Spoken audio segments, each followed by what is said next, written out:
जी welcome back. तो हमारे साथ हैं शहजाद मलिक साहब, बहुत ज़बरदस्त बातें कर रहे हैं। मैं तो बहुत कुछ सीख रही हूँ और बहुत मज़ा आ रहा है इनकी बातें सुनने में। आइए बात को कंटिन्यू करते हैं। जी जी कायनात। अच्छा, मुझे ये बताइए, आपने शुरू में मुझे एक बात बताई कि आप टैक्सी चलाते थे जी और पार्ट टाइम। आपको जी पार्ट टाइम, और एक बार आपको शहजाद अली खान साहब मिल गए। जी ठीक है, उसके बाद अब वो आपके ग्रुप में फ्रेंड सर्कल है, तो ये कैसे हो गया? मैंने आपको कहा ना कि वक्त आपका सबसे बड़ा उस्ताद होता है, टीचर होता है। तो वो एक मोटिवेशन, वो सारी चीज़ें उनकी तरफ से मुझे अवाइल में, वो दिन तो आदमी पहला दिन और वो पहला मौका तो नहीं भूलता है ना। जो आपको ट्रैक पे लेके आने वाला बंदा वो तो कभी नहीं भूल सकते, कमजरफी होगी। तो मैं उनको, और इस बोलने में मैं किसी तौर भी कोई आर महसूस नहीं करता हूँ। मैं बिल्कुल बांगे दहल बोलता हूँ कि मुझे इस फील्ड में लाने वाले वो, और मेरे लिए बहुत काबिल एहतराम, मेरे बड़े भाई की हैसियत से आज उनके साथ मैं उनके ग्रुप में हूँ, उनके दोस्तों में हूँ। और यही हमारा एक ग्रुप है जो मैंने आपको जी बताया। तो काम देखें, आप काम के साथ मुखलिस जब होंगे ना, तो कोई शक नहीं, देयर इज नो डाउट कि उस काम का रिजल्ट ना आए। ठीक है, अपनी सिंसियरिटी के साथ, ऑनेस्टी के साथ आप काम करते जाएं, देखिए फिर उसका रिजल्ट कैसे आता है। अब हम काम के साथ बदनीयत रहें, हम काम के साथ उसकी जो रिक्वायरमेंट है वो पूरी ना करें, तो फिर गिला करना बेकार होता है। सही बात है। ऊपर वाला भी तो एक हिसाब किताब रख रहा है ना, एक बैलेंस लेके चल रहा है इंसानों के साथ। तो हमें इंसाफ करना चाहिए काम के साथ कि हम कितना इंसाफ कर रहे हैं। और आपको पता होता है, आप अपने आप से एक इधर भी एक इंसान है ना, उससे लें ना, आप मशवरा लें, आप उससे, आप उसको सच बोलेगा। आईने के सामने खड़े होकर इंसान कभी झूठ नहीं बोल सकता। वो अगर बोल भी रहा होगा ना तो मुंह इधर करके बोल रहा होगा, सामने वो खुद ही, उसके सामने वाला बंदा उसको बोल रहा होगा तो झूठ बोल रहा है। वाह। ये अंदर का इनर इंसान का जो होता है ना, वो बहुत सच्चा होता है।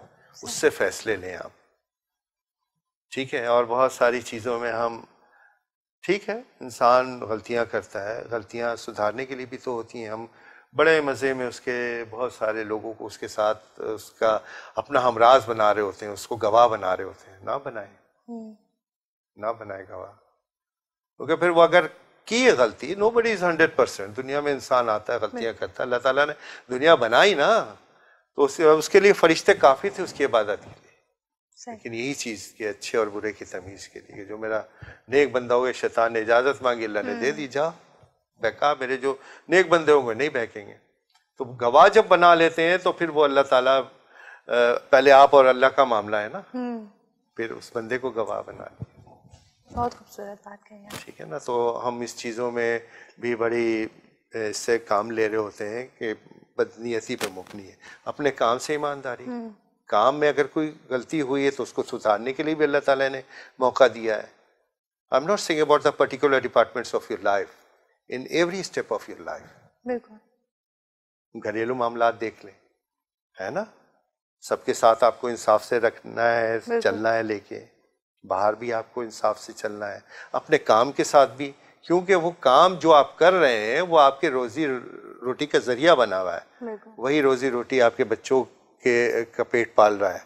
तो जब हम उसके साथ गलत करेंगे ना, तो ला महाला और टेनर दूसरी तरफ भी चीज़ें खराब होंगी, वो पैरामीटर खराब होगा। हम इस चीज़ को समझने के लिए तैयार नहीं है, रवेदार नहीं है कि ये हो गया, वो हो गया। देखो तो सही, अपना पैरामीटर देखो, अपना असेसमेंट करो कि हम कहाँ पे वी आर गोइंग राइट और रॉन्ग। आप जबरदस्त। अच्छा, मुझे ये बताइए कि वेब सीरीज भी आपने की है। जी, वेब सीरीज की है। कैसा एक्सपीरियंस रहा वेब सीरीज करने का? हर काम का देखें, अपनी अपनी जगह पे हर काम का एक उसकी रिक्वायरमेंट होती है। सिंपली आपको उस रिक्वायरमेंट को फॉलो करना है। जब आप टीवी कर रहे थे, थिएटर का नहीं पता था, ठीक है, थिएटर किया तो फिर इसका आपका कॉन्फिडेंस आया तो आपने टीवी पे काम किया, टीवी आपको और आसान लगा।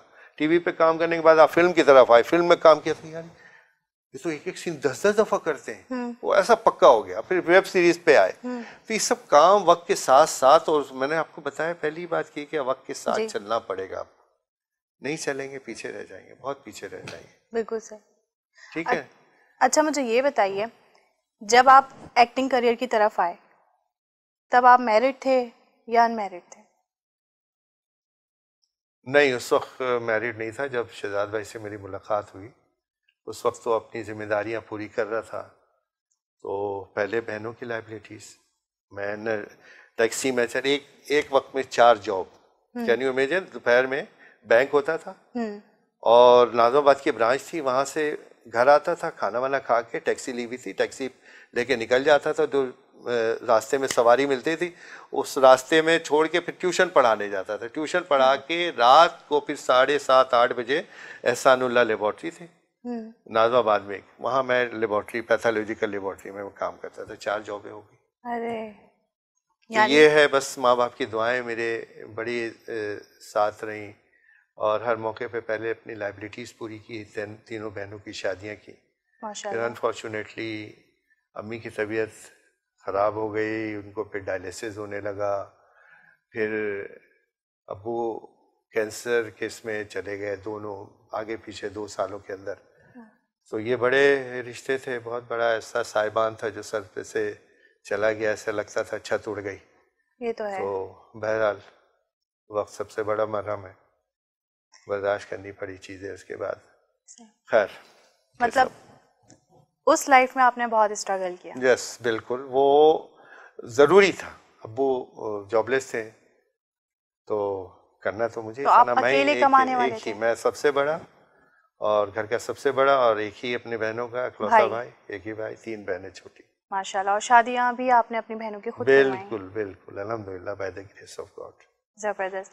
अच्छा, जब आप फिर एक्टिंग की तरफ आए तो आपके पेरेंट्स ने नहीं रोका कि ये नहीं, कहाँ जा रहे हो? यही तो मजे की सबसे बड़ी बात रही ना कायनात के, मुझे किसी काम के लिए भी, मतलब मैं ये काम करता था तो ना पढ़ाई में कभी मुझे टोका गया। मैंने मास्टर्स किया, IBP किया, DPA किया, diploma public administration, Karachi university से। IBP बैंकर ऑफ पाकिस्तान किया मैंने during the service period. Last मैंने जो बैंक छोड़ा वो सीनियर वाइस प्रेसिडेंट था मैं। जबरदस्त। तो हाँ, डिस्ट्रिक्ट मैनेजर था। तो ये सब सारी चीजें थी, किसी काम के लिए रोका नहीं, कभी भी नहीं। क्रिकेट भी बहुत अच्छी खेली, क्रिकेट का शौक था? अंडर 19 खेला, अंडर 23 खेला श्रीलंका के खिलाफ मैंने। अरे वाह, ये तो मुझे नहीं पता। बैंक में मेरी जॉब जो है वो स्पोर्ट बेस पे हुई थी। ओके, तो बताएं कुछ क्रिकेट का एक्सपीरियंस बताएं। क्रिकेट का एक्सपीरियंस ये कि 1983 और में कैंप लगा और मैं नॉर्दर्न जेम खाना से खेलता था, जोन 6 के क्लब से। सराजुल इस्लाम बुखारी साहब, गुलाम अहमद साहब और रजी अहमद मलिक साहब, ये लोग कॉर्नर होते थे कराची सिटी क्रिकेट एसोसिएशन के। तो ट्रायल हो रहे थे, ट्रायल दे दिया जाके। उसके बाद जनाब कराची सिटी के CCA की टीम बनी, उसमें सेलेक्ट हुआ, उसमें वाइट की टीम में सेलेक्ट हुआ। उसमें ये साजिद खान थे, साजिद अली थे, ये लोग मतलब अच्छे, मोइनुल अतीक था वो तेज़ बॉलर, हसन अस्करी था ये। खैर वो कराची फिर खेला, कराची के बाद फिर अंडर 19 के लिए सिलेक्शन हुआ तो फिर उसमें वो खेला मैंने। फिर उसके बाद वो जब खेला तो डिपार्ट मुझे मिल गया, मैं और वसीम अकरम। खान मोहम्मद का कोच, खान मोहम्मद कोच थे। नेशनल स्टेडियम में हमारी मतलब कोचिंग हो रही थी, तो मतलब हम लोग दोनों वहाँ पे आते थे प्रैक्टिस के लिए, नेट प्रैक्टिस, और फिर उनकी कोचिंग जो थी उसके बाद फजीर के बाद से बुलाना, फिर उसके सारे नेट के प्रैक्टिस। तो वसीम अकरम के जो सबसे बड़ी शुरू से ये बात थी कि वो बहुत मेहनती और मतलब 5 बैट्समैन को उसके पुरानी बॉल से उससे बॉल करवाते थे। खान मोहम्मद साहब तो इंतकाल हो गया उनका। तो 5 बैट्समैन के, और हर बैट्समैन का जो ड्यूरेशन होता था 15 मिनट 20 मिनट बैटिंग का। सही। उसके बाद फिर वो नई गेंद देता था। उसकी लाइन और लेंथ देखिए आप कितनी परफेक्ट है। तो मेहनत उसने बहुत की। उसको PIA मिल गया, मुझे UBL मिल गया, डिपार्ट हमारा। तो ये क्रिकेट की कहानी थी। फिर मेरे साथ इंजरी हुई।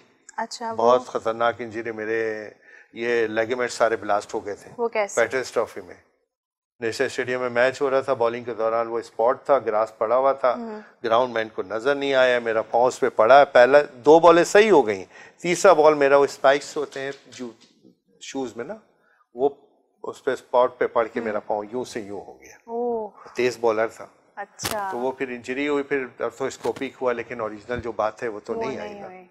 तो तो ये इसी वजह से फिर आप क्रिकेट का चैप्टर क्लोज हो गया। हाँ, मैं यही पूछना चाह रही थी। तो इस वजह से फिर आप क्रिकेट का चैप्टर फिर क्लोज हो गया मेरा। फिर अफसोस हुआ? हाँ, बहुत अफसोस हुआ, जाहिर बात है। एक तो फिर मैंने फिर ब्रांच बैंकिंग ले ली। बैंक की जॉब थी मेरी, तो उसको तो मैं हाथ से नहीं जाने देता था ना। फॉरेन एक्सचेंज में हारून रशीद साहब के साथ हेड ऑफिस में लग गया, फिर ब्रांच बैंकिंग में आ गया, तमाम डिपार्टमेंट को चेस किया। जबरदस्त। फिर आगे प्रमोशंस के लिए मैंने एग्जाम देने शुरू किया, IBP दिया, DPA किया, मास्टर्स किया इस्लामिक स्टडीज में। माशाल्लाह। तो वो एजुकेशन भी साथ साथ ही, जो मास्टर जो मैंने किया वो शादी के बाद किया। अच्छा।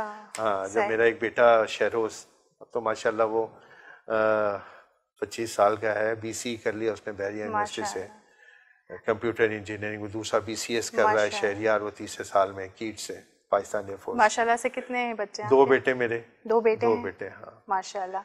अच्छा, अब शादी की बात आई है तो फिर तो मैं जरूर पूछूंगी, लव मैरिज थी, अरेंज मैरिज थी? नहीं, अरेंज। अरेंज। हाँ, क्योंकि मैं कहना तुमको सीधी सीधी बात बताऊं जी। कि जिस जमाने में जो एक जवानी का दौर होता ना, उस वक्त मेरे कंधे पे बहुत जिम्मेदारी थी। बहुत जिम्मेदारी थी। और ये मेरे यही था, बहनों को उस वक्त मैंने अपने ग्रेजुएशन के बाद BSc किया था मैंने कराची यूनिवर्सिटी से स्टैट्स में। उसके बाद मुझे ड्रॉप करना पड़ा, बहनों की पढ़ाई मैंने कंटिन्यू रखी। उसके बाद दूसरा एम यही था कि इनकी शादियां हों। माशाल्लाह, बहनों को पढ़ाया भी आपने? जी जी जी, माशाल्लाह, सब तीनों ने ग्रेजुएट किया।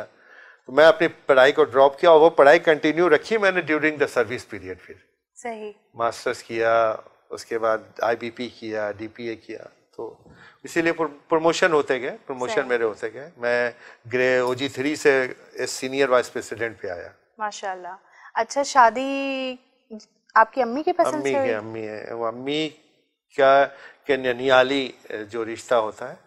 और देख के ये लोग दो एक बहन गई थी और अम्मी गई थी और खाला वगैरह देख के आई, जनाब ये है रिश्ता, तुम देख लो। हमने कहा आप लोग ने पसंद किया, ठीक, नो इशू। सही।